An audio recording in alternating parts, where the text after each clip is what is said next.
Bueno, vamos a comenzar con la presentación de Eric Bordelot. Eric es filósofo, fugitive planner, curador, ensayista, ocupa un puesto de investigador en cine y filosofía en la Universidad Nova de Lisboa y se interesa por la cuestión del valor en sus formas tecnomediáticas y financieras. Ha cofundado The Sphere, un proyecto web 3.0 que explora nuevas ecologías de financiación y desarrolla un común digital para las artes escénicas. Colabora activamente en la plataforma Wired Economies, donde coordina el Cosmo Financial Study Group. Eric, te escuchamos, espero que funcione todo y muchas gracias por estar aquí con nosotros. Muchas gracias por la invitación, Guadalupe. Nos vimos casi hace un año ya, en Lisboa cuando usted pasó por ahí. Entonces, sí, estoy muy alegre. Voy a tratar otra vez de presentar el PowerPoint que preparé y si no, vais a ver mis notas. Va a ser un otro. Y muy bien que mencionaste la esfera, porque para entender un poco mi delirio, porque es un poco un delirio lo que voy a presentar hoy, una mezcla de este libro aquí, que es un compendium de filosofía brasileira, de manifiesto antropófago, y también un encuentro con, esa es la versión inglés de un libro, bueno, de Jean-Christophe Godard, que es muy, muy interesante, pero voy a hacer una mezcla. Perdón, apago aquí. Dale. No, digo una cosita pequeñita. Apágate. Apague. Perdón. Bájale el la pantalla ya es... Ahí está. No, que ese libro que vas a comentar ha sido recientemente traducido aquí, es decir, que está disponible en una editorial argentina, que es Rajif, con otro nombre, ahora no recuerdo exactamente, pero ese está por ahí, así que bueno, estamos un poco al tanto de esa investigación. Genial. Y bueno, es difícil encuadrar todo, pero sí, quería mencionar también que es muy bien que mencionaste a la esfera, porque al final del día, mi pensamiento de los últimos años siempre viene con esta idea de diseñar ámbitos digitales, ¿no? De pensar nuestra relación al mundo de Internet y de los LLM más impreciso. Entonces, voy ya. Vamos a ver si consigo esta vez. Entonces, eso es lo que quiero presentar, lo que quiero que vocês veáis y yo voy a leer aquí. ¿Todavía veis al PowerPoint? No, no lo vemos. Lo empezamos No lo a ver y desapareció. Y Volví a ponerlo. ahora veis mi texto, entonces. No, te vemos a vos nada más. Ay, que... Bueno, no sé, el misterio de Microsoft Teams, no sé si voy a conseguir... Bon. Pero es que lo habías compartido y después desapareció. Y después desapareció. Es porque yo cambié de ventana, porque tengo que leer, básicamente. Claro, entonces si querés nos puedes mandar por mail. Ok, voy a mandar ahora mismo. Vos abrís el de ecología. Ok, ahora vocês están... Ok, aquí estoy. Ahí. O lo abro yo. Voy a mandar rápidamente. Dale. Aquí. Bueno, es solo para ayudar a la comprensión, ¿no? No es Sí. Ok. Mandé el PowerPoint. ¿A ecologías lo mandaste? Eso. Acabo de mandar y vamos a ver si hago así. Refresca la pantalla de la ecología. Y ahora... Ahí está, ahí sí, ahí lo vemos. Y no toques nada. Ahí lo vemos. ¿Todavía funciona? Sí, funciona. Bueno, grande. Ok, vamos con eso. Solo podemos atender al mundo auricular, el efecto selva. No teníamos especulación, pero teníamos adivinación, declara el manifiesto antropófago de Osvaldo de Andrade. Me gusta esa expresión, incluso tal vez precisamente por eso, porque el significado continúa flotando en mi mente a lo largo de los años. Esto forma parte de un devenir brasileño de más largo aliento, digamos.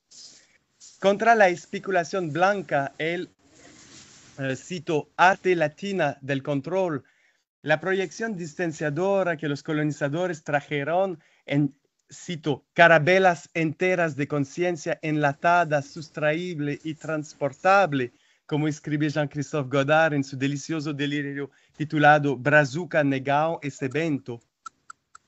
La adivinación requiere atención auricular, una escucha que te expone, que te vuelve vulnerable a ser consumido por aquello que buscas conocer.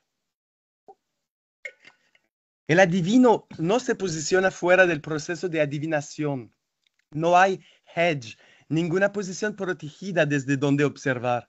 Adivinar es ponerse en juego, aceptar que el propio sueño será modificado por el encuentro. Solo podemos atender al mundo auricular. Esta frase también del manifiesto antropófago, con su tono delimitador, exclusivo, subtractivo, se convierte en una proposición etopoética en un mundo saturado de estímulos informacionales. Esta idea de solo podemos atender al mundo auricular. No se sabe bien lo que quiere decir, pero bueno, hay una energía ahí que yo quiero abrir un poco.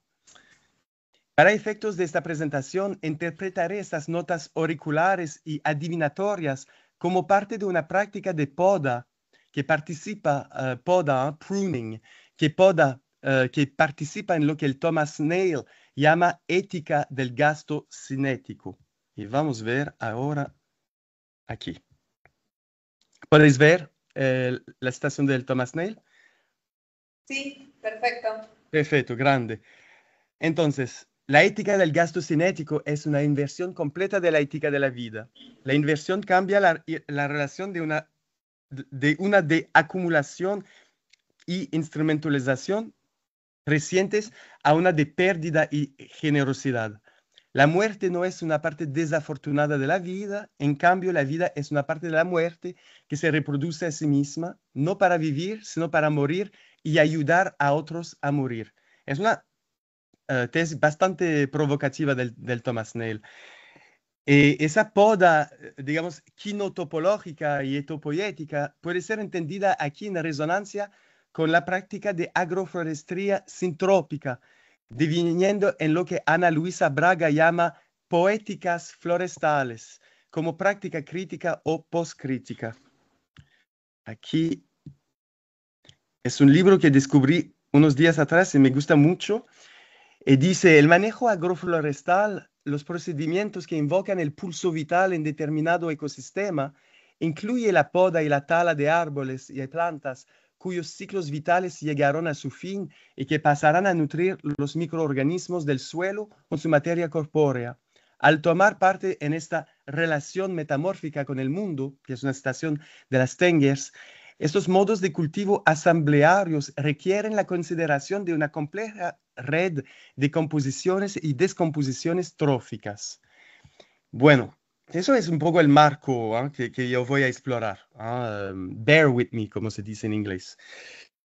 A primera vista, esta proposición auricular y antropófaga podría interpretarse como un rechazo integral de nuestra condición digital contemporánea, aquella que podríamos argumentar corresponde exactamente al reino de la especulación y del control. Pero hoy, en pocas palabras, intentaré compartir con ustedes una intuición y eventualmente una práctica creativa que ha ido creciendo en mí en los últimos años, una intuición que puede parecer paradójica, precisamente porque habitamos esa saturación digital, intuición y adivinación se vuelve cada vez más presente y me atrevo a decir necesaria. ¿Sí? Dejamos de ver tu pantalla compartida. No sé si fue voluntario o involuntario. No tengo idea cómo... ¿Querés que la compartamos desde acá? Sí, si puedes, sería bien. Perdona, yo no toqué nada. No está bien. No toqué nada, pues nada. Bueno. Ahí, espera, ahora te vamos a compartir. Ya voy, tiene que seguir. Bueno, vos avisanos cuando... Ahora estamos en la diapositiva que dice... Estamos en la próxima, no la de Thomas Nail, la próxima. Sí. La que dice... Ahora te decimos.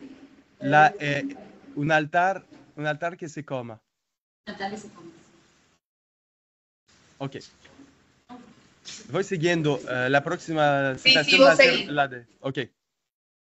Entonces, lo que estaba a decir, que paradoxalmente la intuición y la adivinación se vuelven cada vez más presentes y tal vez aún necesaria. Entonces, básicamente mi tesis hoy es que voy a tratar de pensar la práctica de adivinación antropófaga como poda ético-afectiva en la era de los LLM, de la inteligencia artificial. Ahora que todo el contenido de Internet es legible y accesible para dispositivos de Machine Learning, ahora que nos hemos vuelto radicalmente transparentes a las arquitecturas de atención computacional, es urgente, vital incluso, refinar nuestros métodos intuitivos y lógicas afectivas, como diría el Brian Massumi. La cuestión no es huir del bosque oscuro digital, sino aprender a habitarlo auricularmente, o más bien kinotopológicamente, que es la expresión del Thomas Nail. Todo esto se condensa para resumir en la cuestión de la inteligencia colectiva en la era de los LLM, o más precisamente, la cuestión de cómo cultivamos nuestros intersticios relacionales en un mundo de legibilidad y de control siempre más invasor. Eso es realmente la pregunta con la que estoy trabajando en esos días, de cómo cultivar inteligencia colectiva y más precisamente cómo cultivar infraestructuras de inteligencia colectiva sin reproducir las propias lógicas extractivas que buscamos superar. Y para abordar este desafío de diseño político más prácticamente, necesito abrir la microescala de lo que llamaré, siguiendo a pensadores pragmatistas especulativos, una cultura de intersticios. Entonces, el contexto, desde la llegada transformativa de ChatGPT en noviembre de 2022, ya 3 años atrás, he estado cada vez más interesado en el hiato poético, en las lagunas, en los saltos cualitativos que parcialmente escapan de las vectorizaciones probabilísticas y otras formas de lo que Venkatesh Rao, pocos días después del lanzamiento histórico del ChatGPT, batizó como computación mediocre, mediocre computation. Asocio este interés por una cultura de los intersticios a lo que frecuentemente se señala cuando se habla de selva, con su cuidado por las opacidades relacionales. Es en este sentido que me gusta hablar del efecto selva, de un mantener zonas de inconmensurabilidad incluso dentro de las arquitecturas de atención computacional. Entonces, ahora voy a compartir con ustedes 3 diagonales conceptuales. La primera, cultura de intersticios, que es un tema más clásico desarrollado por las Stengers en diálogo con el Whitehead. Voy a acelerar un poquito. Entonces, una cultura de los intersticios se trata de crear condición para lo que el Whitehead llama de avance creativo, es decir, el surgimiento de novedad genuina a través de encuentros entre diferentes formas de devenir. Y cuando Stenges quiere elaborar esta idea, caracteriza los delicados intersticios donde sueños se encuentran unos a otros, y esto lo hace en la conclusión de este libro magnífico, Pensar con Whitehead, que ha sido traducido y publicado a la Cactus, y traducido por el Andrés Abril, que es una traducción fantástica. Es un libro que recomiendo mucho. Y en la conclusión, Stenges habla de esta zona, de estos intersticios, donde ella dice: solo soñadores pueden aceptar la modificación de su sueño. Solo sueños, historias, fabulaciones, porque son el goce de valores vivos, pueden recibir los intersticios sin el efecto pánico de personas que creen estar en peligro de perder el control. Eso para mí es una citación clave para entender un poco lo que se trata cuando él habla de cultura de los intersticios, y lo que entiendo a través de mi interpretación de solo podemos atender a un mundo auricular, que aquí tiene resonancia con el mundo de los sueños.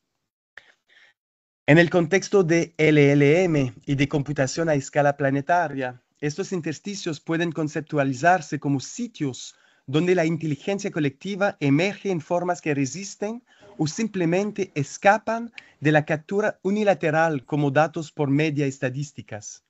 En lugar de buscar eliminar incertidumbre y discontinuidad, como algoritmos de optimización tienden a hacer, una cultura de intersticios requiere artes de atención inmanente, a través de los cuales una novedad genuina puede irrumpir. Eso era la primera diagonal, cultura de intersticios. Segunda diagonal, la idea de conocimiento incorporado es un cuerpo de conocimiento. Ahí, si pueden pasar la próxima slide, yo voy a solo rápidamente leer un poco del trabajo de Erini Maliaraki, que tiene una práctica interdisciplinaria que habita en la intersección de la computación, de la inteligencia colectiva y del pensamiento ecológico. Ella describe su práctica como diseño de interacción ecológica entre naturaleza humana y tecnología. Y yo, es alguien que crea sistemas digitales y es una aliada. Entonces, ella habla de cómo los sueños pueden ser entendidos como infraestructuras, que es una cognición distribuida, que es espacial, mnemónica y profundamente ecológica. Y después dice, yo voy a leer el segundo párrafo, porque ahí hay un problema muy, muy claro sobre la cuestión del archivio. Digitalizamos cánticos, modelamos tradiciones con IA y archivamos gestos sagrados en repositorios institucionales. Almacenamos más de lo que jamás conseguiremos incorporar. Archivamos más de lo que conseguimos metabolizar. Como si la preservación fuera el objetivo, como si cargar una práctica fuera lo mismo que comprenderla. No lo es. No se puede preservar conocimiento metabolizado, solo se puede transmitirlo. Entonces, el problema se vuelve cómo arquitectar sistemas digitales y no digitales que favorecen el cuidado de la transmisión.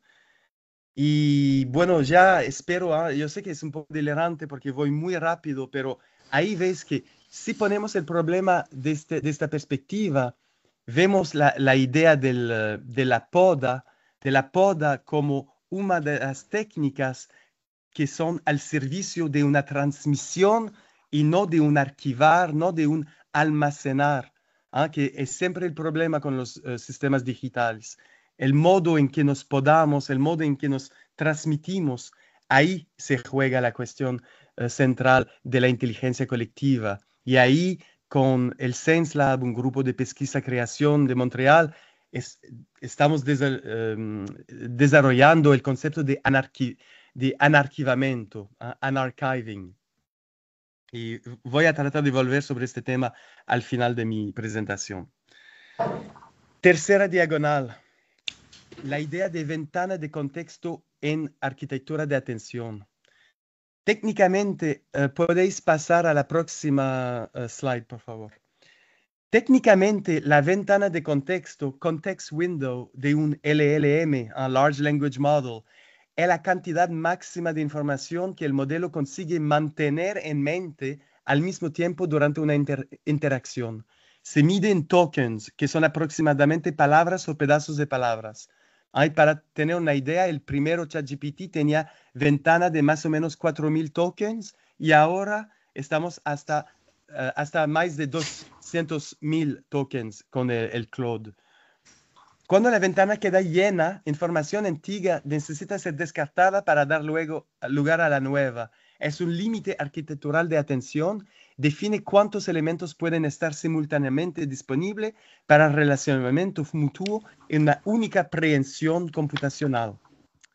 O Matt Dryhurst, que es un artista y teórico que trabaja con Ollie Herndon, explorando IA y cultura, propuso recientemente una reapropiación interesante de este concepto técnico.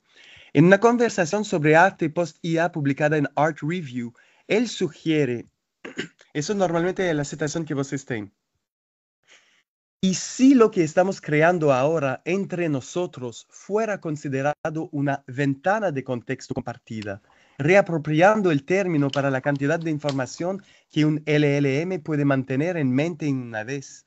Trabajando en ventanas de contexto, estás creando un ambiente interrogable, environment for query, para que las personas consulten. Bueno, espero que ahora veáis un poco cómo las cosas, espero, se están poniendo juntas. ¿Qué es un ambiente interrogable para un colectivo? Que es tal vez otra versión de, o que es una inteligencia colectiva. La propuesta de Dryhurst nos ofrece una pista crucial para pensar la adivinación digital. La ventana de contexto del LLM es literalmente una arquitectura de atención distribuida. No es memoria en el sentido tradicional, representación estable de información, sino una configuración transitoria, un campo de prehensiones activas, donde diferentes elementos están simultáneamente disponibles para relacionamiento mutuo. Y aquí está la conexión con adivinación. Consultar tu query no es extraer información de un reservorio neutro. Cuando consultas un oráculo, no estás haciendo una pregunta a un banco de datos. Estás poniéndote en relación, exponiéndote al riesgo de recibir una respuesta que te transforma. Y en relación con la fuerza performativa del manifiesto antropófago, podríamos decir que él ya operaba de cierta forma como ambiente interrogable, una máquina oracular que performa una serie de equivocaciones productivas. La adivinación digital, entonces, no sería usar a IA simplemente para predicción, sería trabajar con sistemas computacionales como ambientes oraculares, como arquitecturas que nos exponen a metamorfosis cognitivas. Y ahí hay toda una nueva tecnología que se llama SLM, Small Language Model, que están en desarrollo, más que se podrían pensar como adyuvantes para colectivos, para reforzar o para nutrir la inteligencia colectiva de un cierto grupo.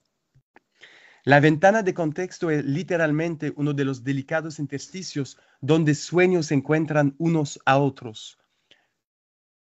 Cuando colocas diferentes textos, ideas, voces en una ventana de contexto y consulta la LLM, no estás extrayendo informaciones, estás creando condiciones para emergencia relacional. Y ahí, una de las cosas que entra en juego es la práctica de agroforestería sintrópica. El efecto selva sería una práctica sintrópica en arquitecturas computacionales. Mantener zonas de inconmensurabilidad no como defensa pasiva, sino como condición generativa. La poda crea ventanas de luz en el dosel, de contexto en el LLM, que no son transparencia total, sino aberturas selectivas. Bueno, eso es lo que quería decir como el conjunto central, y ahora tenemos dos opciones. Podemos, o si queréis, yo puedo leer un poco de un pasaje de Jean-Christophe Godard, porque me gusta mucho y me parece que para vosotros podría ser muy interesante, que es su crítica de Latour. Y si no, puedo hablar más de la esfera, el ecosistema que vosotros veis ahí. Tenemos dos elecciones. Egoísticamente, yo gustaría tal vez leer al Godard solo para compartir con vosotros, pero bear with me, no tiene una relación directa con lo que acabo de decir. Es más como para poblar, como para dar un ejemplo de lo que es un podar conceptual. Otra palabra para decir crítica al final del día, pero reenergizada. Bueno, voy a leer el Godard y puedo hablar más de la esfera en el periodo de pregunta. Yo quería hablar del Godard en todos casos porque su modo de operar, él habla de la cuestión de la simetría. Si ustedes están un poco familiarizados con el Bruno Latour, imagino que sí, hay una manera muy ecuménica que Latour de traer a toda la tierra bajo un nuevo régimen de sentido, que es muy fuerte. La cosmopolítica latouriana es muy generativa en muchos modos, pero el Godard me parece que pone el dedo sobre una cuestión muy sensible, y es la cuestión de la relación entre simetría y asimetría. Entonces, para mí el Godard es un buen ejemplo de lo que llamo un poco de atendimiento al mundo auricular, siguiendo una línea de intuición muy fabulatoria, reactiva el sentimiento de asimetría dentro de la ecología conceptual nuestra. Entonces, empieza este capítulo del libro que se llama Galimatías, con una citación del manifiesto antropófago. Pregunté a un hombre qué era el derecho. Él me respondió que era la garantía de ejercicio de la posibilidad. Este hombre se llamaba Galimatías. Me lo comí. Y ahí empieza esta fabulación de Galimatías aka Bruno Latour, profesor de ciencias políticas en la tierra de los hijos mayores de la iglesia. Se dedica a una tremenda misión de amor, entablar una gran negociación diplomática entre los pueblos de la tierra y los modernos que, como él y sus jóvenes amigos, buscarían finalmente presentarse de punta en blanco. Esta idea del bien presentarse, que es muy presente con la Vincent Desprez, con las Tengues también. Occidentales arrepentidos que confesarían jamás haber sido modernos. El mayor proyecto político inspirado en el Concilio del Vaticano II para la creación bajo la forma de una red social mundial, de una inmensa reducción jesuita que retomaría desde cero la obra catequética, sin coacción, sin violencia, usando únicamente la seducción que ejercerían nuestra religión, nuestra ciencia, nuestra filosofía, nuestro derecho, sobre los pueblos aborígenes convencidos por los nuevos misioneros de la compañía GM, de la perfecta adaptabilidad de las prácticas occidentales a sus propias prácticas, de su carácter aborigen, positivamente aborigen. Ve la simetría, la mejor diplomacia blanca jamás osada, presentarnos a los otros tan inofensivos como los imaginamos. Ahí está la tensión conceptual, con la asimetría, con la ecología con colmillos, con las dark forests of the internet, que es un tema que se discute mucho en esos días. Y bueno, todo el libro es como una letra de amor a Bento de Spinoza, como si el Spinoza había visitado a Brasil.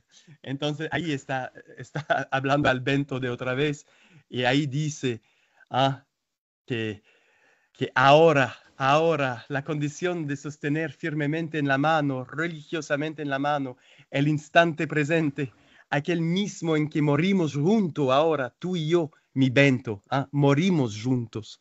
Yo solo me mantendré de pie ahora bajo la condición de juntar en el instante nuestras dos asimetrías, mi diferencia absoluta contigo y tu diferencia absoluta conmigo, mantenerlas juntas, cada una fielmente pintada, como solo la Clarice Lispector, sabe hacer, con el único diseño que nuestras asimetrías finalmente se encuentren. No jamás Galimatías llegará a simetrizarnos. Entonces, yo quería compartir este delirio con ustedes. Me parece que en una ecología crítica, una expresión así fabulatoria caía bien, y espero que entre en resonancia indirecta con lo que traté de decir a través de mi reinterpretación del manifiesto antropófago y de lo que se puede imaginar como usos en el siglo XXI. Bueno, ya con eso dejo. Obrigado. Gracias.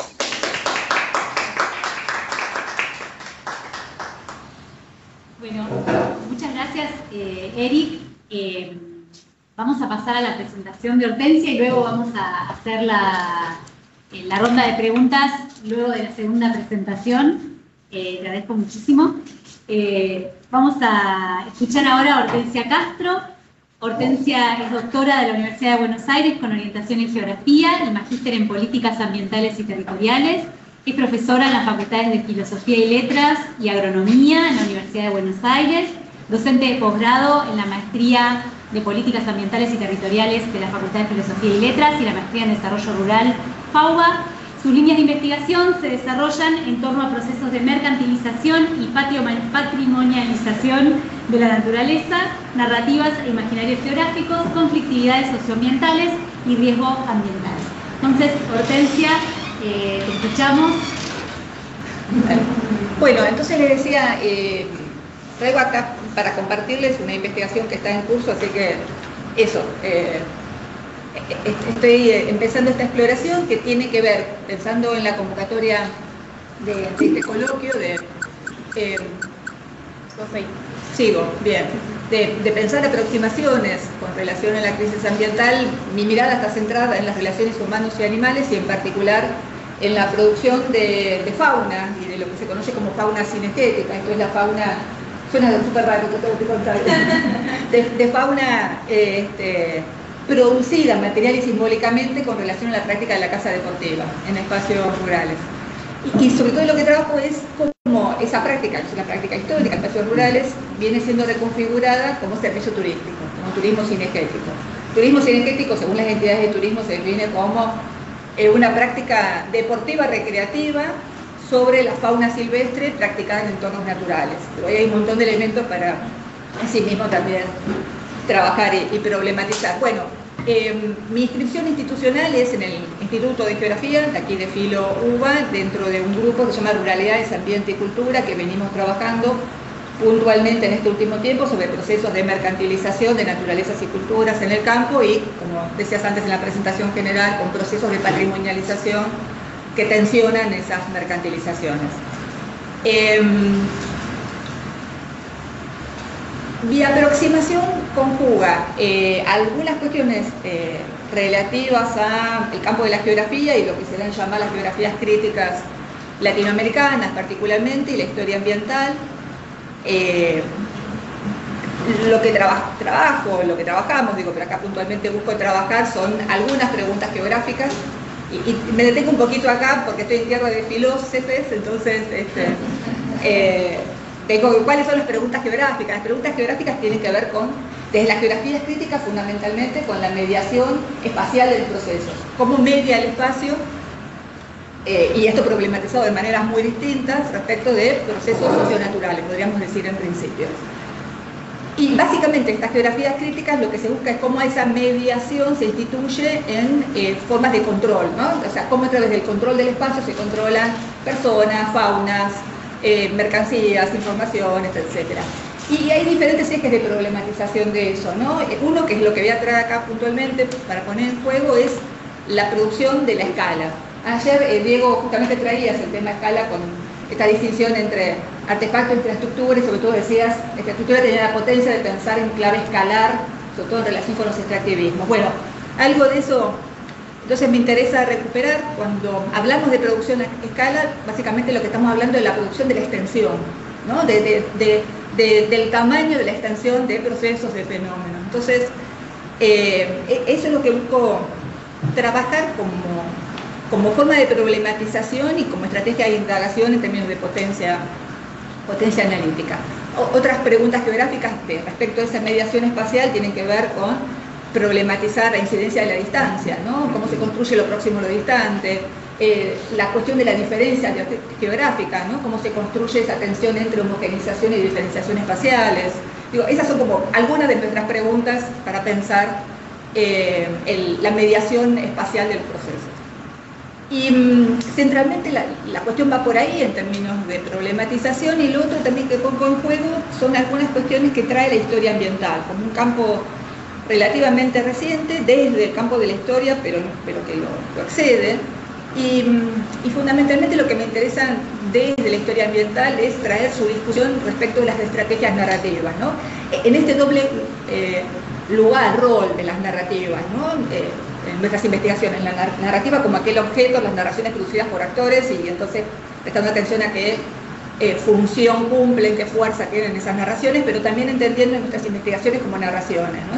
Y entonces, ahí todo el desafío de la historia ambiental es cómo hacer relatos más inclusivos, que se corran, ¿no?, de las miradas dicotómicas y permitan incluir otras agencias, ¿no?, más que humanas en esos relatos. Entonces, por ahí van los desafíos y las preguntas, de alguna manera.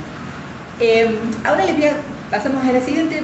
Comento algunas cuestiones respecto de el turismo cinegético y la práctica de la casa, puntualmente, para después volver a la producción de escala como cierre.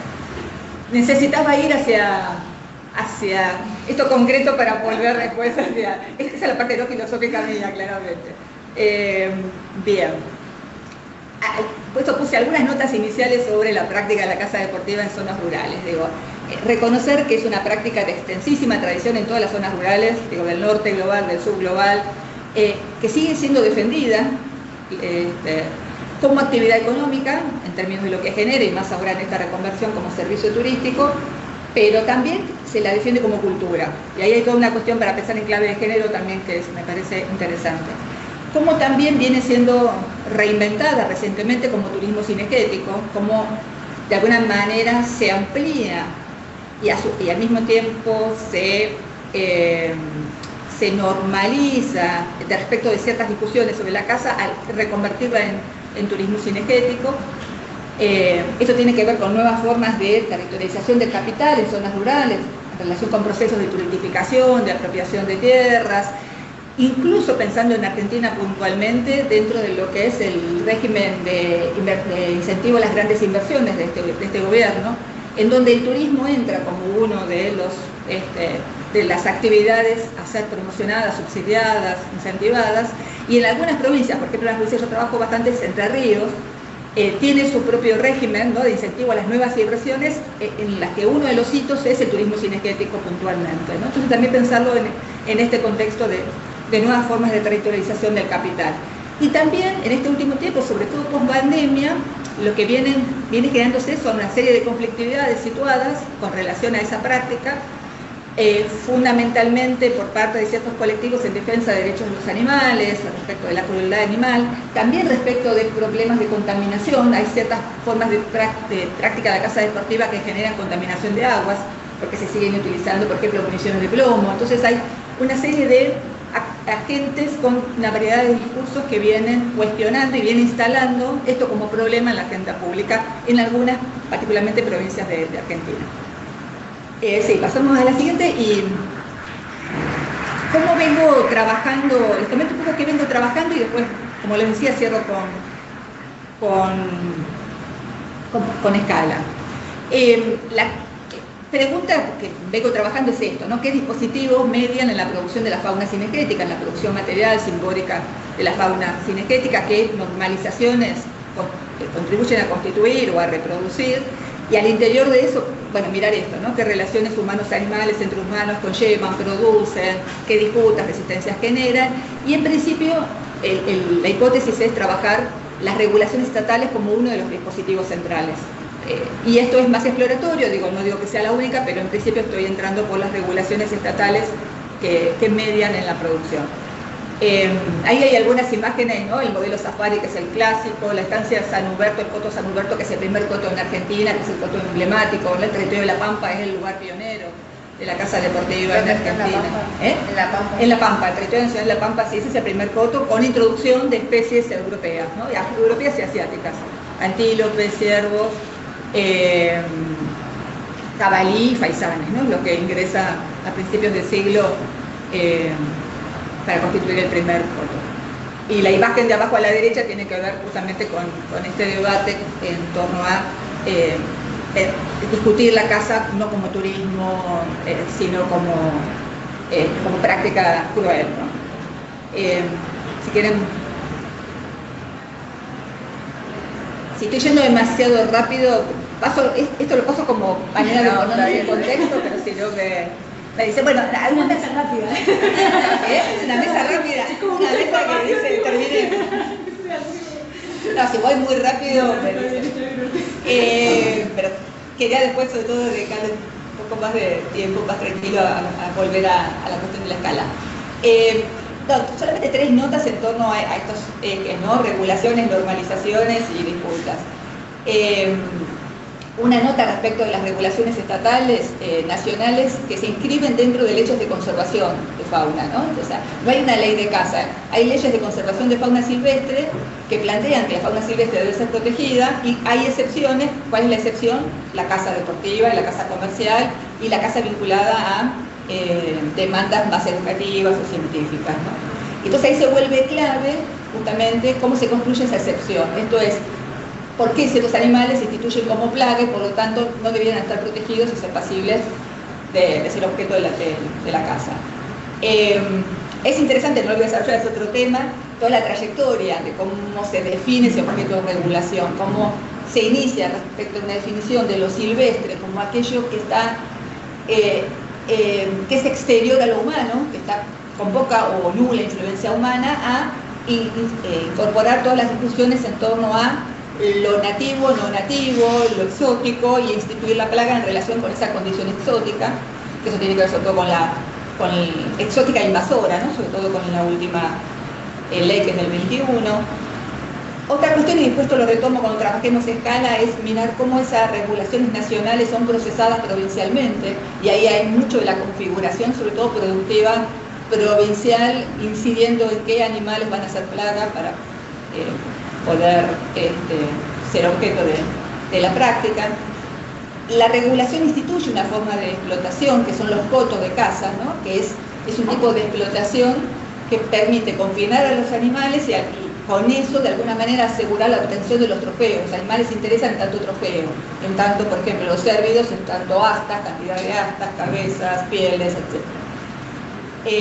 Y lo que decía es esto, una última regulación tiene que ver con la redefinición de la práctica como turismo, ¿no? Entonces ahí aparece un actor clave, que es la Cámara Argentina de Turismo y Conservación, de turismo cinegético y conservación, y la mediación de operadores turísticos junto con los cotos para definir los tiempos, las formas y los circuitos de pasaje de los cazadores. Bien, vamos. Bueno, lo otro, las normalizaciones, bueno, hay estas regulaciones, lo que normalizan son, ¿no? Sujetos humanos aptos para la práctica, ¿no? Definidos como deportistas, turistas o criadores, sujetos descalificados, entonces ya aparece el que no respeta esas formas, el furtivo, el ilegal o el traficante, y de manera inversa el objeto, ¿no? El objeto negativizado, que es silvestre, que es exótico, que es plaga, instituyéndose por lo tanto como lo que no debiera protegerse, ¿no? Y una cuestión clave para pensar esto, todavía no lo empecé a trabajar, es una línea para más adelante, es pensarlo en clave de género, ¿no? Digo, claramente es un tipo de práctica que contribuye a potenciar ciertas formas masculinas, ¿no? Una masculinidad dominante.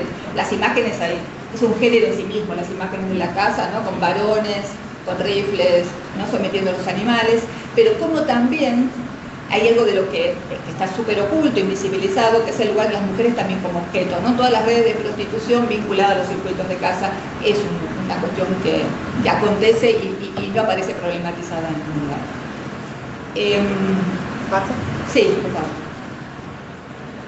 Y lo tercero, decía antes, bueno, las disputas, lo que viene emergiendo, sobre todo después de la pandemia, son una serie de disputas que ponen en juego diferentes valoraciones respecto de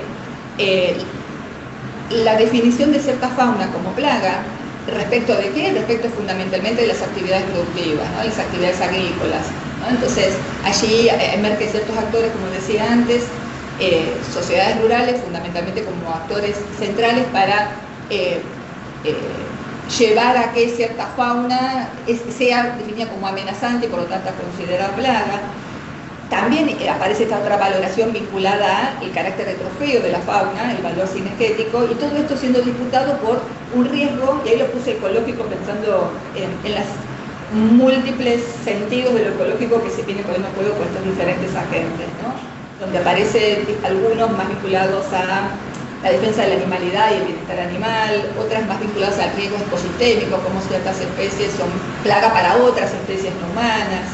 otros planteando el riesgo ecosocial en términos de la contaminación de aguas, por ejemplo, asociada a la práctica, o una crítica más amplia respecto del extractivismo como forma general en la cual este tipo de práctica está incluida.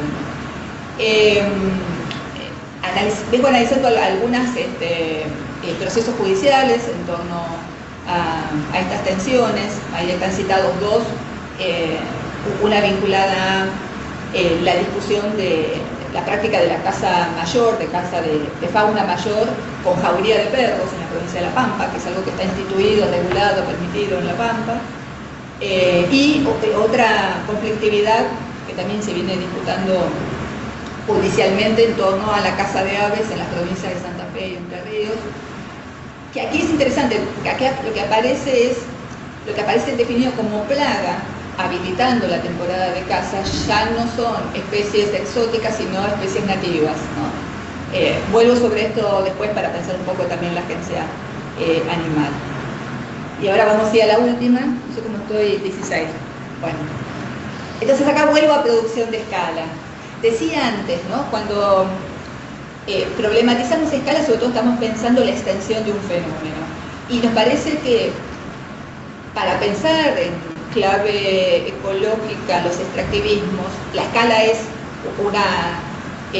una mirada potente, clave. Una de las discusiones centrales respecto a los extractivismos es la escala de la intervención, la escala de la intensidad, ¿no? Hay algo ahí de la magnitud que lo define. Pensaba yo cuando vos hablabas de las infraestructuras, ¿no?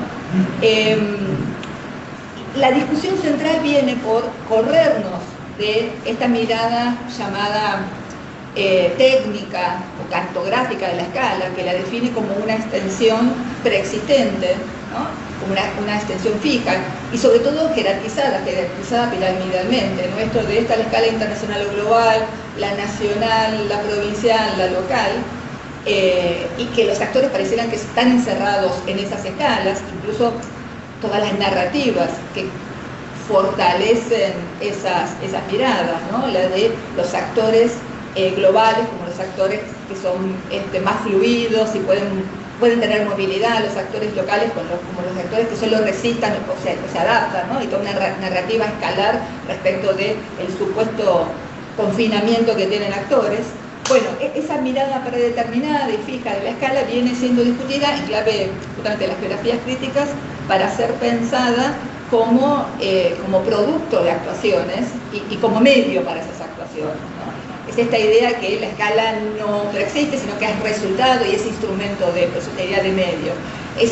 Es la actuación la que define la extensión del fenómeno, no está predeterminada, la que define el contenido, la que define la delimitación, ¿no? Pues algunos Harvey dice, la escala es una tecnología limítrofe, ¿no? Y que define por lo tanto las relaciones. Incluso algunos autores, bueno, acá sigo sobre todo a Neil Smith, geógrafo británico, discípulo en su momento de David Harvey, que ha trabajado mucho en política en escala. Él justamente lo que muestra es cómo ciertos actores ejercen su potencia a partir de políticas de escala, de construcción de escala, ¿no? Y no solamente los actores hegemónicos, sino también actores no hegemónicos o subalternos, ¿no? Que buscan producir escala, conquistar escala, ¿no? Y la pregunta entonces, en relación con el tema que venían trabajando, es si podemos pensar una agencia escalar más que humana, ¿no? Y cómo juegan estos procesos, ¿no? Y cómo de alguna manera eso puede contribuir a producir investigaciones y narrativas multiagenciales, multiescalares. Entonces, algo de esto lo vengo pensando y está en proceso con relación al caso y a los casos y la temática que vengo trabajando, ¿no? Desde en sí la entrada por las regulaciones, claramente hay una regulación estatal que es multiescalar, porque es nacional, pero al mismo tiempo se procesa de manera muy diferencial según las provincias y según esto que decía antes, la configuración socioproductiva de los ámbitos rurales. No es lo mismo cómo esto se procesa en La Pampa, de cómo se procesa en el norte de Patagonia, cómo se procesa en Entre Ríos, por ejemplo, ¿no? La misma regulación dice que para definir la habilitación de las temporadas de caza y los animales y las cantidades de animales que se pueden cazar, se siguen las recomendaciones de entidades deportivas, rurales y policiales. Y ahí las entidades deportivas son los clubes de caza, ¿no? Pero ahí fundamentalmente son estas entidades rurales. Digo, Ahí lo que hay que mirar es la hegemonía en el lugar de los actores rurales. No por nada, la principal plaga en Entre Ríos y Santa Fe son los patos, ¿no? En zonas de humedales. Los patos son un gran problema para los cultivos de arroz, sobre todo en la principal zona de caza en el norte de Santa Fe, que es toda la zona de humedal, y Entre Ríos lo mismo, ¿no? Hay un nuevo actor, que son los actores vinculados al turismo cinegético, y que también ahí construyen otra escala, contribuyen a construir una escala global respecto de la caza, ¿no? Porque empieza a configurarse un territorio en red. Argentina está siendo considerado ahora un territorio emergente junto con Uruguay dentro de lo que son los circuitos de caza internacionales, sobre todo para varones europeos del norte. Los principales cazadores que llegan son canadienses, norteamericanos, alemanes y austríacos. Y lo último, y con esto quería cerrar, es pensar esta agencia escalar, cómo interviene, cómo es gestionado, administrada por estos otros actores humanos, ¿no? En principio pensar los propios cotos de caza como producción de escala local, ¿no? Los animales tienen una dispersión ambiental regional. La institución de un coto de caza es una manera de producirlos localmente, de tenerlos confinados, de tenerlos disponibles y al tenerlos confinados al mismo tiempo asegurar la calidad de los trofeos. De hecho, los cotos más valorados son aquellos cotos que tienen delimitaciones espaciales altas, con lo cual no permiten que los animales justamente se desplacen, ¿no? Entonces hay una producción de una escala local de confinamiento. El caso de Santa Fe y Entre Ríos lo que abre es esa otra agencia, que es la de las aves y las aves migratorias, ¿no? Las principales aves que están allí son aves que tienen como hábitat el sur de Brasil, Uruguay, parte de Argentina, el litoral argentino, la cuenca del Plata, ¿no? Entonces allí no hay posibilidad de producir a escala local, digo, de agenciarlas localmente, ¿no? Digo, hay una agencia de esas aves que es regional y no hay manera de localizarlas y confinarlas, ¿no? ¿Cómo se construye entonces la calidad del trofeo? Si no puede ser vía producción de escala, confinamiento. Ahí lo que aparece muy fuertemente, y esta es la hipótesis para seguir trabajando, es el pasaje a la habilitación de una fauna nativa como una distinción. Ya no fauna exótica como en los otros casos, sino una fauna nativa.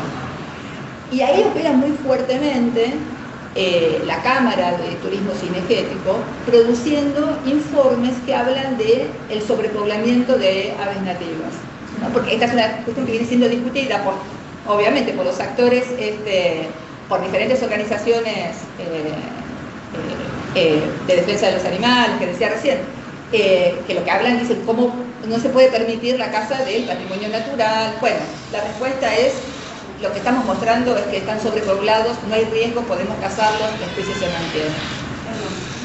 Hola, ¿puedo mandar alguna silla que puedan prestar para el lado? Bueno,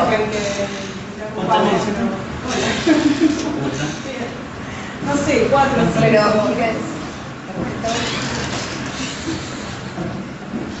bueno, en realidad iba a dejar por acá, digo, porque esto es lo que estoy como pensando y trabajando, es pensar esta agencia y las maneras de redefinirla, de administrarla, ¿no? Bueno, por acá. Sí, dejo así, efectivamente.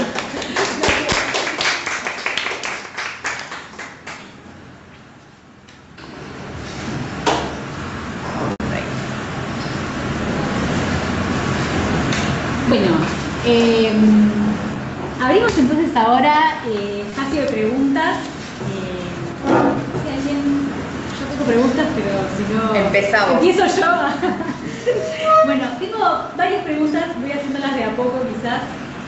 Una primera pregunta como en común, que me gustaría como ponerlos un poco en diálogo, quizás parece que estuvieran como lejos teóricamente, pero a mí me gustaría pensar a partir de dos ideas que aparecieron en las ponencias y que me gustaría como, bueno, jugar un poco especulativamente con ellas, que son la idea de poda y la idea de caza, ¿no? O sea, él planteaba un poco como críticamente justamente la idea del archivo y de cómo de cómo pensar el recorte del archivo, ¿no? o alguna manera de pensar un poco más problemáticamente la conservación a partir de una idea de práctica de poda, ¿no? Y acá, digamos, en la cuestión de la casa aparecía como la contracara de esa idea como más, digamos, no sé, como no productiva está mal, ¿cómo sería? De regulación. Sí, en relación a la idea de la casa. Entonces me gustaría pensar esas dos como prácticas, si se les ocurren a ustedes también como diálogos en relación a eso, sobre todo porque las dos estaban vinculadas con la cuestión de la conservación, diríamos, ¿no? O la patrimonialización de un problema con esta palabra. Como qué significa conservar, qué significa cuidar, ¿no? Qué es lo que se define como conservable y hasta qué punto lo conservable tiene que ser pensado en relación a determinadas regulaciones, determinadas leyes, determinadas prácticas sobre todo, y a la vez esa idea de conservación también está como íntimamente vinculada con cuestiones que tienen una matriz que podríamos llamar colonial, ¿no? Y decir, bueno, ¿qué es lo que vale la pena conservar? ¿En qué sentido se habla de aquello que debe ser conservado? Si todo debe ser conservado, toda multiplicidad debe ser conservada. Entonces un poco, me parecían como dos respuestas diferentes respecto de ese problema, pero asociadas a dos prácticas que yo las veo como cerca, que son la casa y la poda, diríamos, ¿no? Entonces, bueno, esa sería como una primera pregunta para ambos. Sí, y yo agrego a esto algo que para mí aparece mucho, que los dos de diferentes maneras deben estar como familiarizados con la cuestión del rewildering o el reasilvestramiento, en castellano es medio raro, ¿no? El rewildering, Eric, no sé si lo entendés lo que digo, sí. Que bueno, que también es problemático exactamente por los mismos problemas que ustedes traen de diferente manera en sus presentaciones, ¿no? Porque de alguna manera parecería remitir a una posible diferenciación entre lo que es antropogénico y lo que no, como una diferenciación entre, bueno, un poco remitiendo a lo que trabajaba Diego ayer, si se puede diferenciar el ambiente de toda la infraestructuración humana, o hay que ya pensarlo directamente en términos híbridos, ¿no? Como que todo ambiente en algún sentido está ya siempre infraestructurado, y entonces la frontera entre lo natural y lo no es inherentemente, es esencialmente borrosa, y entonces la idea del rewilder no se vería bien cómo surtiría algún tipo de efecto o solucionaría algún problema. Bueno, no sé, aporto como complejidad en realidad algo que es súper difícil, ¿no? Me parece igual de pensar.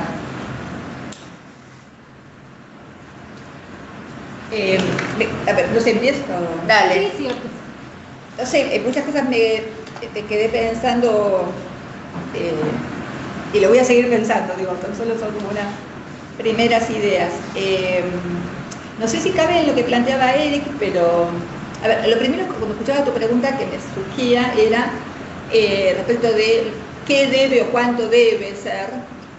Hay una cuestión que de alguna manera traía a colación, que es el qué y el cuánto respecto de qué, y quién mide, y cómo se mide, y cómo se argumenta la medición. Pensé que hay algo de la medición y del problema de la medición que forma parte de esto. Después está esta distinción, ¿no? Claramente, lo nativo y lo exótico.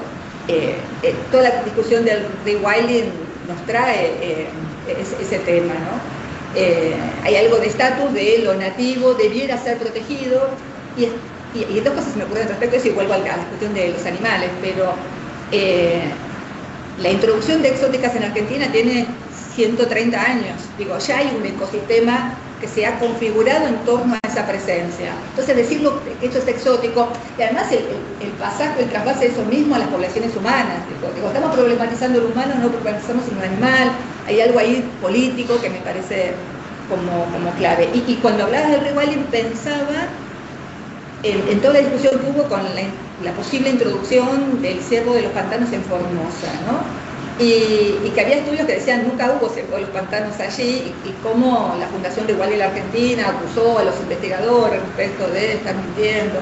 Entonces ahí el poder de quién define la existencia de algo, la historicidad de algo, me parece que se vuelve... ¿Y en qué escala se hace el corte, no? ¿Y en Porque qué la escala se exótica hace? y el nativo es una cuestión temporal Pero a clara, veces ¿no? nativo de Un corte. Argentina, Claro. ¿entendés? Que es algo absurdo de ser pensado, ¿no? De vuelta, y la escala nacional, ¿no? Y respecto a tu pregunta de si toda la multiplicidad debe ser conservada, yo creo que la respuesta ahí claramente es política, es en función de cómo eso se instale como cuestión pública y qué públicos participen de esa discusión. O sea, eso es básico, pero digo, me parece que es por ahí. Pero sin dejar de reconocer toda la trama de poder respecto de quién mide, quién define, ¿no? Entonces, en principio eso, sí.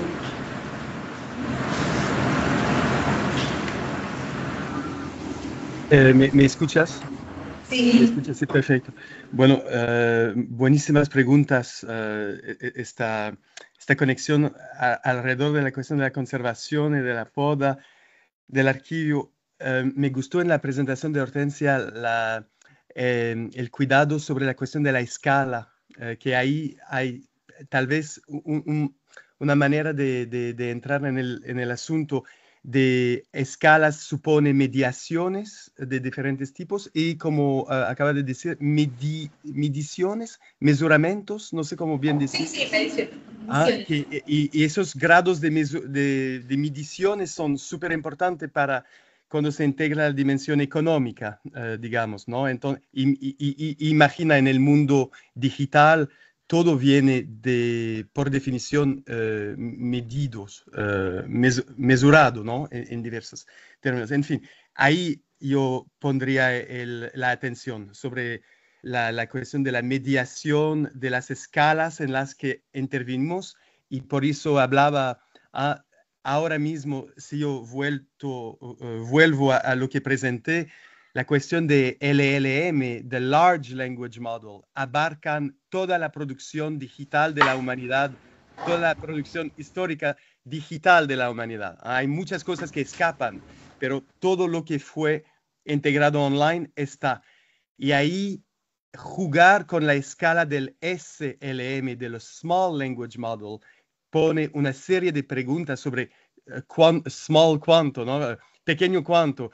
El problema de la localidad se torna en un modo muy, muy difícil que responder. Pero bueno, ahí para mantener la conexión con lo que Hortensia hablaba, escala, medida, medición, el mesuramiento son problemas claves para pensar junto, más allá de la simple conservación. Ahí yo creo que hay hay un peligro pensar en términos únicamente de conservación. Hay idealmente formas de devenir que son integradas en las prácticas de conservación. Y no estoy hablando aquí de conservación en el sentido que Hortensia estaba presentando, más en general, como la cuestión del valor, como Guadalupe tú estabas planteando, ¿no? La cuestión del valor y la cuestión de la conservación son muy, muy, muy vinculadas. Entonces, ¿cómo encorajar prácticas de devenir y no simplemente de conservación? Y ahí the devil is in the detail, el diablo está en los detalles. ¿Quién tiene ocasión de devenir en contextos determinados? Eso es, digamos, para me quedar en generalidades, es donde la atención se pone. Sí, ahí Juli tenía, gracias Eric y Hortensia por las respuestas. Juli tenía una pregunta y nos estamos tratando de que pueda preguntarla oralmente. Hay que activar el...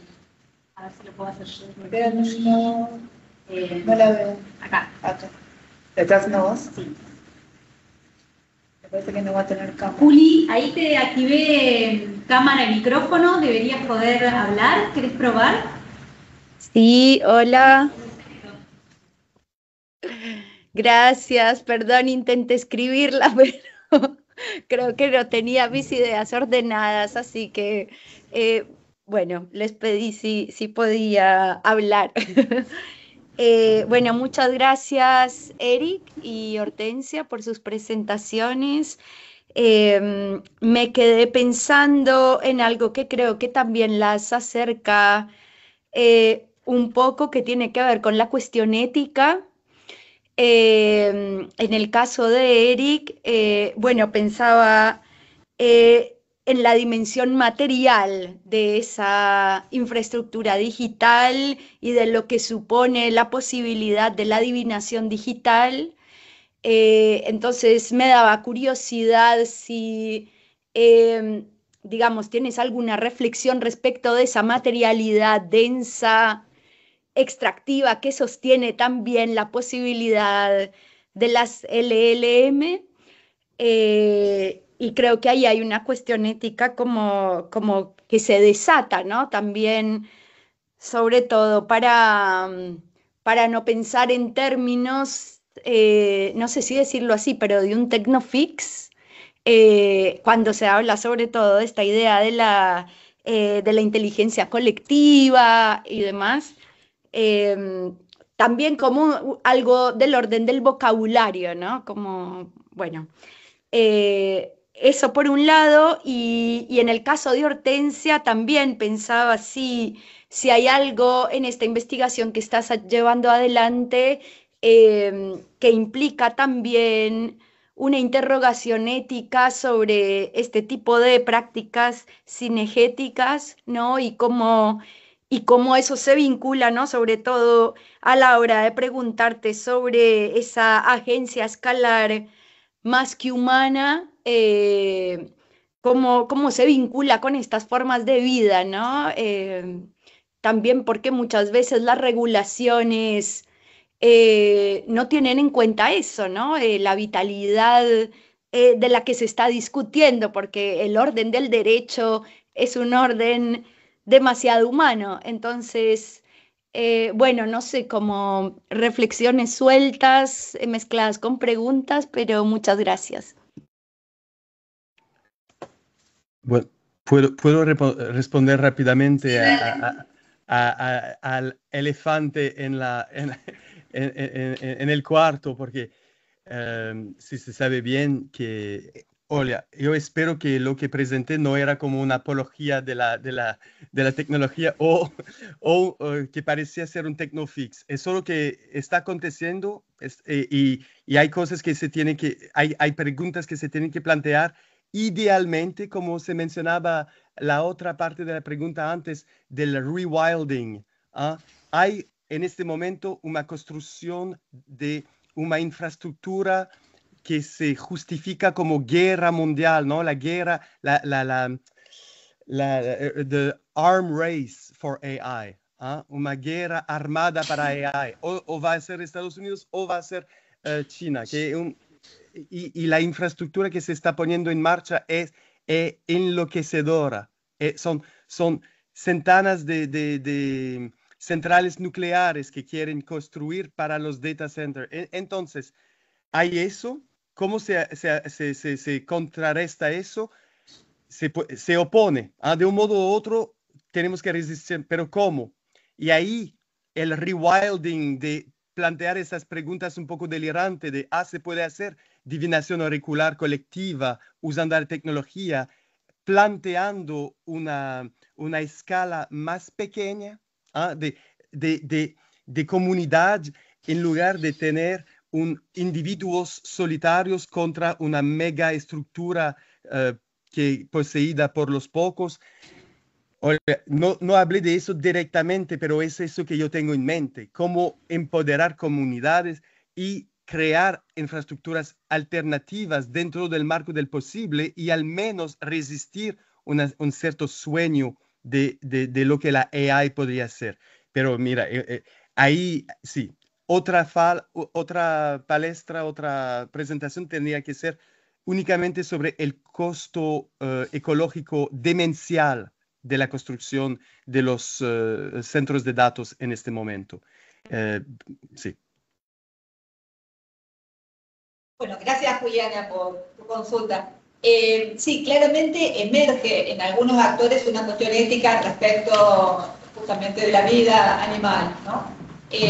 por ahí lo comenté muy rápidamente, pero hay ciertas organizaciones locales, provinciales, la mayor parte de ellas vinculadas a la defensa de fauna nativa. Por ejemplo, en Entre Ríos hay una organización que tiene que ver con las aves, ¿no? Básicamente son clubes de avistaje de aves, que son los que más están motorizando. Pero lo interesante es también pensar cuál es esa potencia ética a partir de la articulación de esos actores junto con otros que vienen reclamando por otros problemas ambientales en esos territorios, ¿no? A mí me interesa ese caso en particular en Argentina de Entre Ríos, que tiene una historia reciente ambiental importante, ¿no? Que se inaugura en parte con el conflicto por la instalación de pasteras sobre el río Uruguay, y ahí hay una red de organizaciones que se suman a estas primeras que decía que aparecen, que son las de aves migratorias, que aparecen claramente con un perfil más vinculado a ético respecto de la condición animal, y que se suma, decía, a otras reivindicaciones de carácter más socioecológico, ¿no? Entonces ahí hay como una red interesante. Pero también, volviendo a la cuestión de las regulaciones, es cierta, la mayor parte de las regulaciones, estas que yo mencionaba, ¿no? Las regulaciones estatales de conservación que permiten la caza, pero también pensar las regulaciones estatales en su heterogeneidad. En La Pampa, por ejemplo, hubo toda una intervención desde el propio Ministerio Fiscal a partir de una ley que penaliza la crueldad animal y desde la cual justamente iniciaron una causa contra la caza de jabalíes en perros, ¿no? Entonces digo, también hay regulaciones estatales que entran en colisión y dentro del mismo Estado están esos intersticios, ¿no?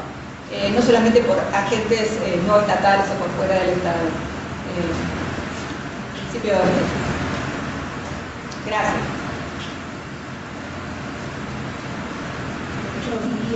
Una para Eric y una para Florencia. Bueno, muy linda la presentación, muy interesante.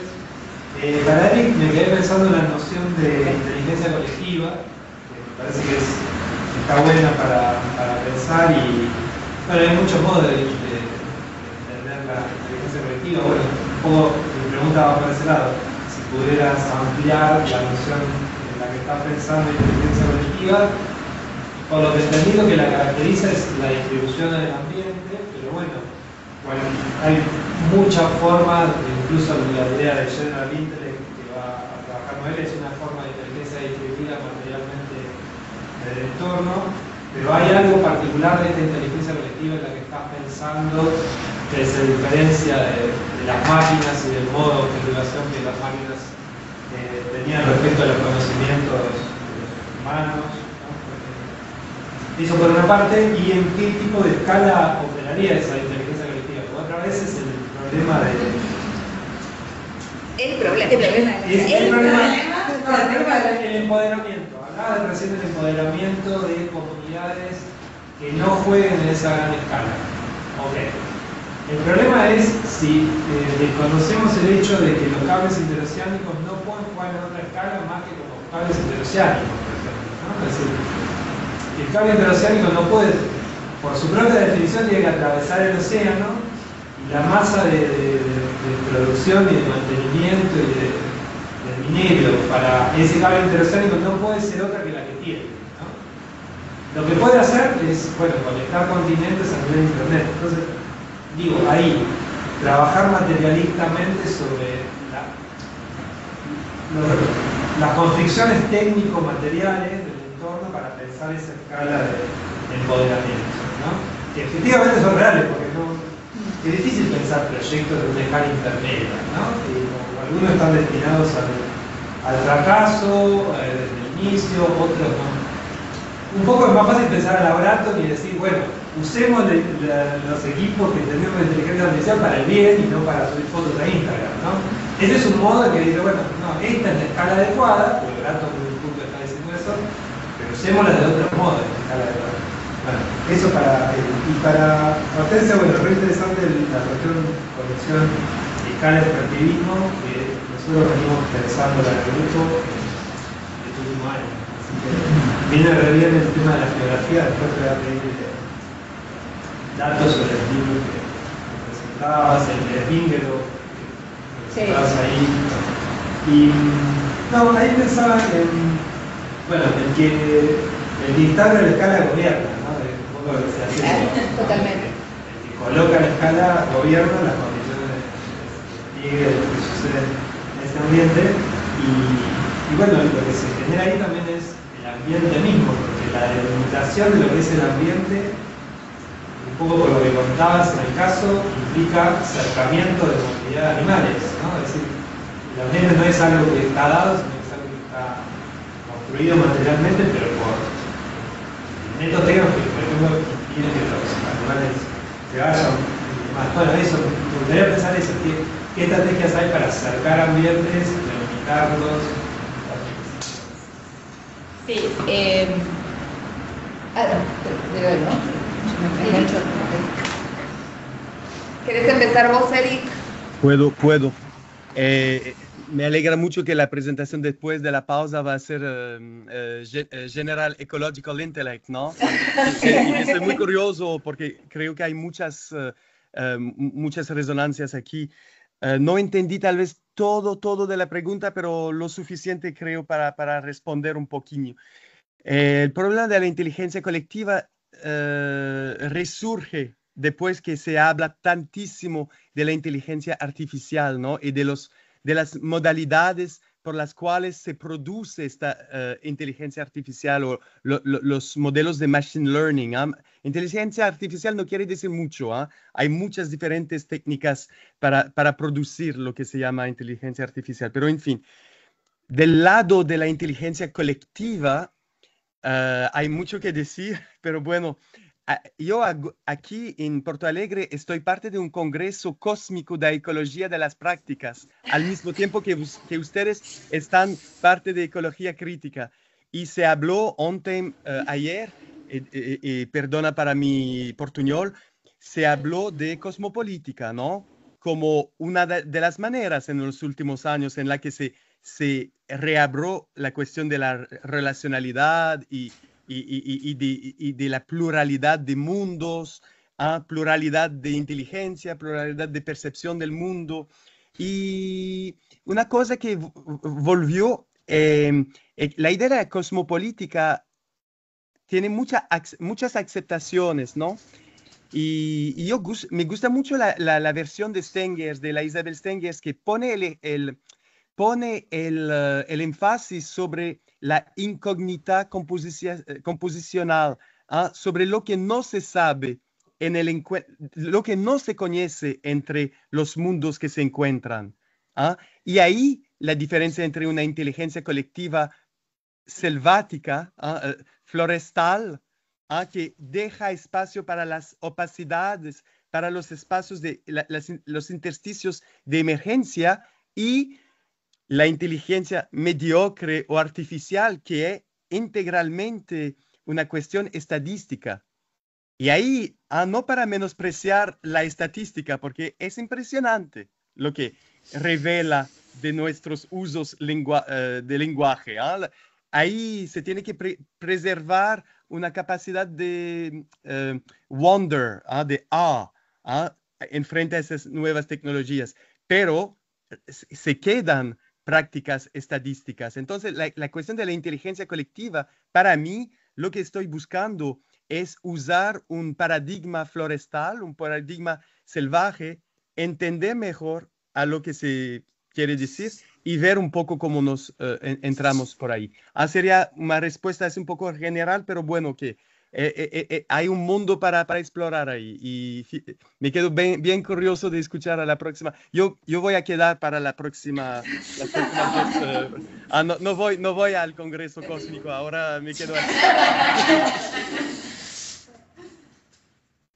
Bueno, respecto a la pregunta de Diego, me preguntás por los elementos técnicos, ¿no? Para producir confinamiento. Ahí la distinción clave de cuál elemento técnico funciona o no es esta agencia animal. Digo, hay cosas que funcionan para los mamíferos, para la fauna mayor, y no funcionan, por ejemplo, para las aves, ¿no? Que era un poco lo que comentaba, que no hay manera técnica de confinarlas, ¿no? Lo que está viendo son zonificaciones, pero no hay manera de confinarlas. Maneras, por lo menos digo, lo que están implementando en términos técnicos. Con la fauna mayor, lo que se hace básicamente en las explotaciones es elevar los perímetros, elevar los alambrados.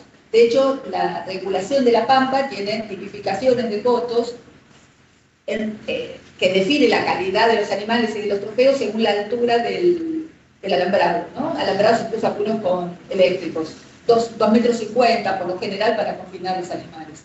Muchos cotos además son criaderos, ¿no? Entonces los crían y los confinan y la manera de controlarlos es con el perímetro. Otra manera, en cotos que son de perímetro más bajo, es a través de poner cebo, poner comida.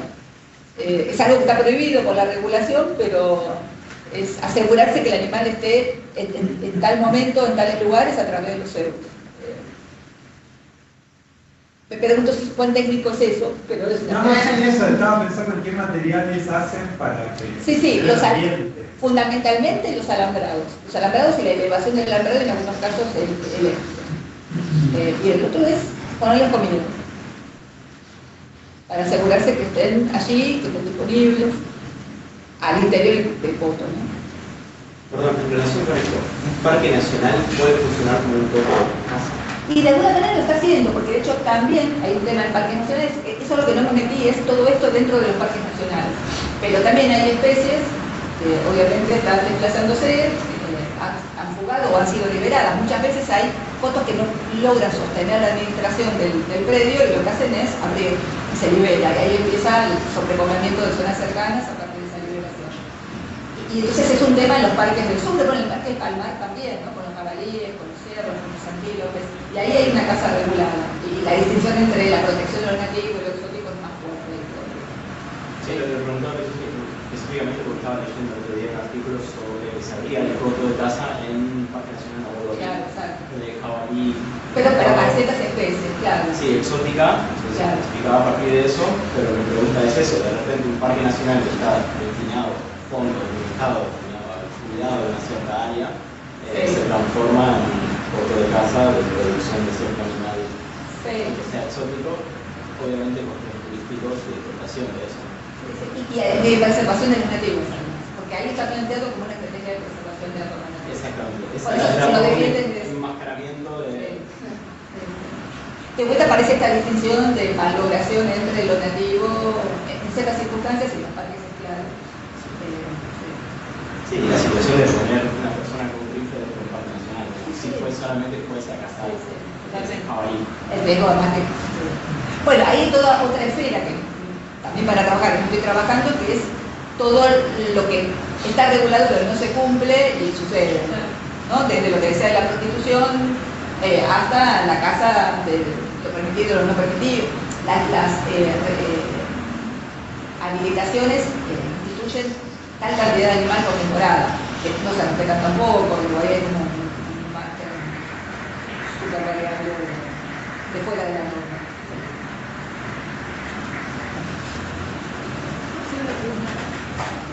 ¿Querés? Bueno, no, me quedó una pregunta a mí para Eric, que bueno, es una pregunta borde, diríamos, ¿no? Border. Me quedé pensando en la cuestión de los ambientes oraculares, toda la, digamos, el campo que vos abriste como un campo semántico, problemático, que tiene que ver con la relación entre la escucha, lo oracular, cierta idea de metamorfosis cognitiva, ¿no? Voy leyendo las cosas que anoté, ¿no? De lo que fuiste diciendo y que se me armó a mí como una especie de pequeño mapa. Y entonces quería preguntarte un poquito más sobre esa idea, sobre todo la relación entre eso que llamás ambiente oracular, vinculado con la idea de una metamorfosis cognitiva, todo esto obviamente en el marco, digamos, de lo que vos venías explicando respecto de los desarrollos de LLM, y pensar un poco ahí cómo hacés vos el link entre esta idea de lo oracular, la adivinación, el oído, ¿no?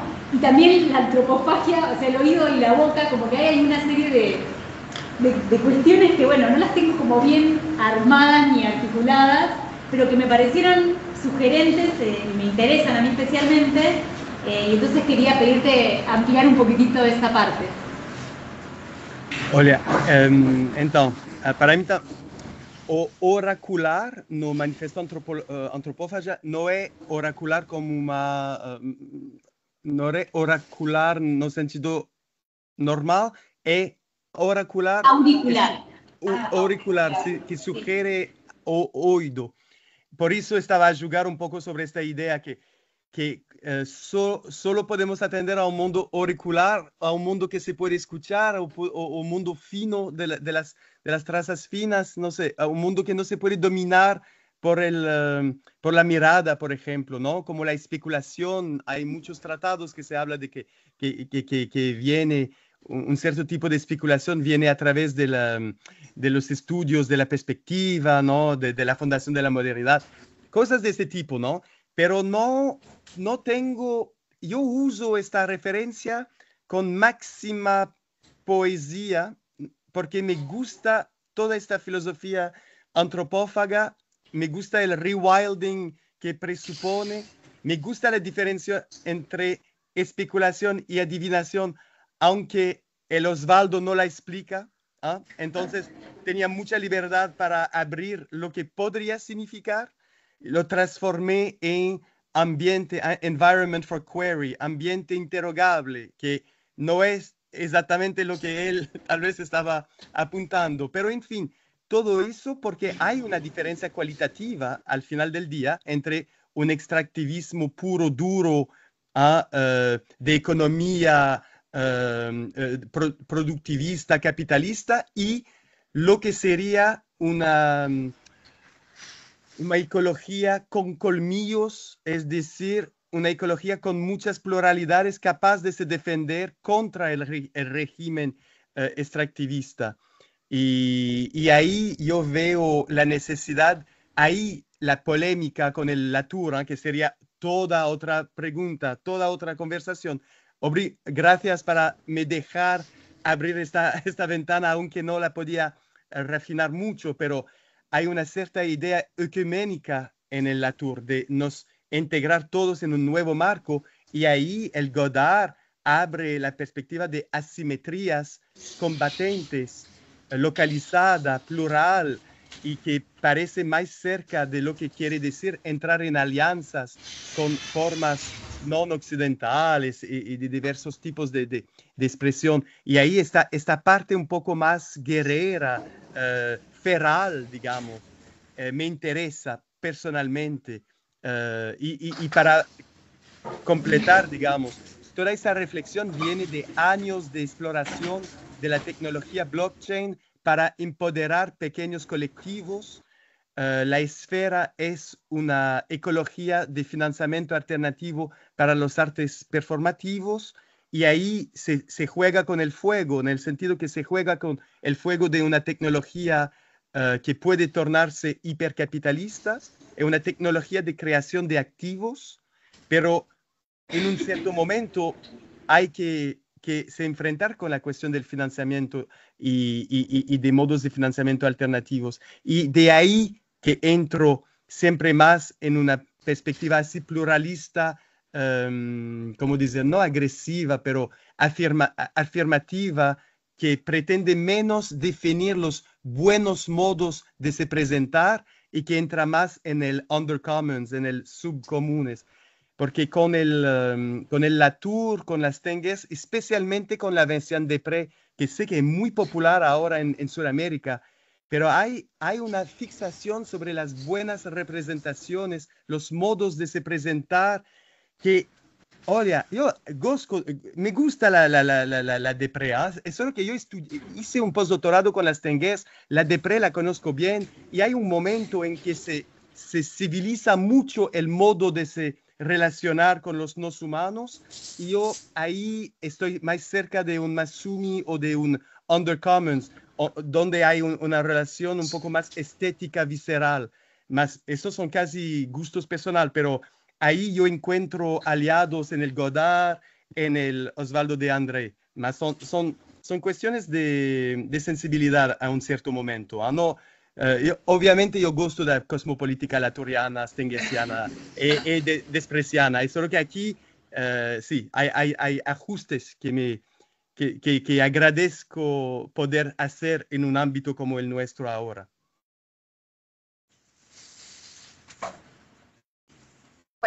Ya. Bueno, no sé si hay alguna otra pregunta que haya quedado en el tintero, en el teclado. Bueno, entonces les agradecemos muchísimo a